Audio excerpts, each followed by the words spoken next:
Bonjour. Voilà, nous avons assisté ce matin à l'ouverture de la session budgétaire de l'Assemblée nationale. Qu'est-ce que cela vous inspire?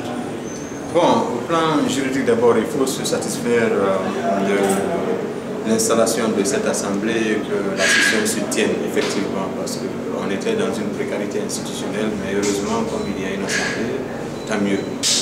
Cela dit, ça appelle un certain nombre d'observations,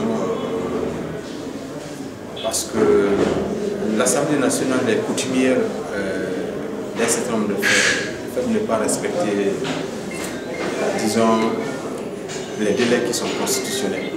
Quand vous prenez l'article 68 de la Constitution, c'est que les sessions ordinaires s'ouvrent de plein droit.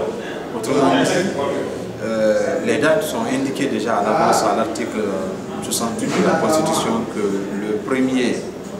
le 5 avril, la session des lois, et le 5 octobre, la session budgétaire. Si l'un des 5 là tombait sur un jour férié, on reporte au prochain jour ouvrable.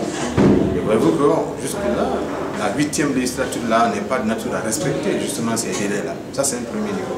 Le deuxième niveau, c'est qu'on ne convoque pas une session ordinaire par décret. Les sessions ordinaires s'ouvrent de plein droit parce que les dates sont connues. C'est lorsqu'il est question d'ouvrir une session extraordinaire que ça se fait par décret.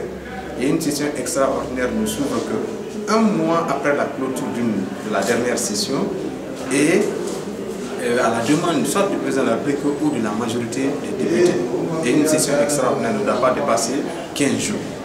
Donc, au-delà de ces remarques juridiques liminaires, il est quand même louable de saluer la tenue de cette session, mais surtout que la session ne se focalise pas seulement que sur la crise Ebola, parce qu'il y a Ebola et après Ebola. Parce qu'après tout, Ebola, en croire les spécialistes, est une fièvre. Donc il ne faut pas que la fièvre se transforme en fièvre économique, en fièvre sociale et en fièvre politique pour paralyser tout. Donc il faut certes faire face à Ebola, mais après, les autres dimensions de la vie sociale pour éviter que la population ne commence à demander de trop parce que les demandes deviennent de plus en plus incompressibles et les charges deviennent de plus en plus récurrentes, les ressources de l'État maigres.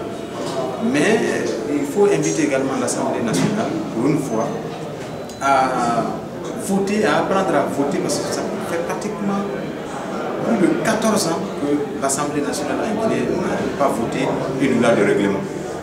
Alors que quand vous avez une loi de finances rectificative à évaluer, à examiner, avant de voter une nouvelle loi de finances initiale au titre de l'année prochaine, il faut voter une loi intermédiaire qu'on appelle loi de règlement. Cette loi de règlement permet de savoir est-ce que le budget de l'année dernière a été exécuté en bonne et due forme, et pour que les députés puissent se donner la main en effet de voter le nouveau budget. Ça participe de la question de la gouvernance. Et c'est pourquoi l'Assemblée nationale va ainsi s'appuyer sur le rapport qui va être produit par la Cour des comptes au niveau de la Chambre des comptes de la Cour suprême en attendant l'installation de la Cour des comptes. Parce que ce rapport qui est produit et qui fait un examen, donc un contrôle a posteriori des dépenses qui ont été exécutées, donc la certitude des dépenses et l'exactitude des comptes, puisse justement orienter cela au niveau de l'Assemblée nationale. Et l'Assemblée nationale va s'appuyer sur cela, entre autres, pour contrôler l'action du gouvernement. Justement, nous avons assisté à l'ouverture de la session et l'essentiel du discours du président de l'Assemblée nationale a été consacré à Ebola. C'est donc quels sont les risques qu'attend la Guinée par rapport à ce budget? Bon, je pense qu'ils ne vont pas seulement se limiter au niveau de la crise Ebola, parce que, à la limite d'ailleurs, Ebola c'est une question sanitaire, mais la session budgétaire c'est la session du budget. Donc si chaque département a fait une sorte de projet de budget sectoriel et l'arbitrage a été effectué, donc le projet de budget va être soumis au niveau de la commission de fonds, puis vont examiner jusqu'au niveau de la plénière maintenant pour adopter la loi de finances qui est une loi organiquement nécessite la majorité des 2 tiers. Et j'imagine que se réfugier simplement derrière Ebola pour dire non, il y a tel problème, ce serait une sorte de refuge très précaire, très fragile. Il faut juguler Ebola, mais penser également à l'anticipation au niveau des autres plans d'action prioritaire de développement, parce que la population après ne se rendra pas compte que Ebola est passé par là. Elle va toujours demander à satisfaire le besoin d'intérêt général par la réalisation des services sociaux de base. Donc c'est ce qui est essentiel. Mais après, il y a d'autres domaines d'intervention qui peuvent intéresser l'Assemblée nationale, parce que vous savez qu'un député a 3 fonctions. Il y a la fonction de représentation par application de l'article 129 de la loi électorale. Il y a la fonction de contrôle de l'action gouvernementale et de vote des lois par application de l'article 72, cette fois-ci de la Constitution.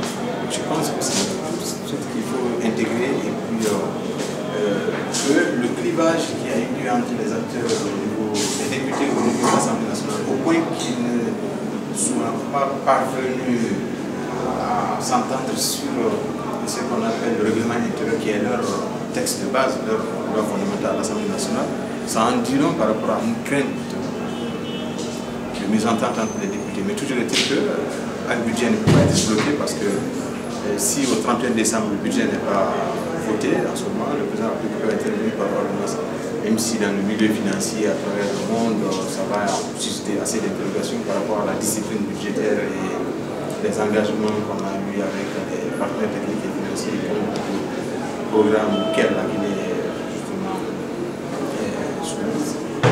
Ça, je pense que c'est des éléments qui sont importants. Mais l'important, par-dessus tout, c'est que les députés doivent prendre en compte. Dans leur mandat, il est vrai qu'il n'y a pas un mandat impératif. L'article 72 de la Constitution interdit le mandat impératif, c'est un mandat représentatif. Mais toujours est-il que c'est bon que les députés prennent la mesure de leur mandat et ramènent le débat au fond pour faire face aux réels problèmes de la population guinéenne. Merci beaucoup.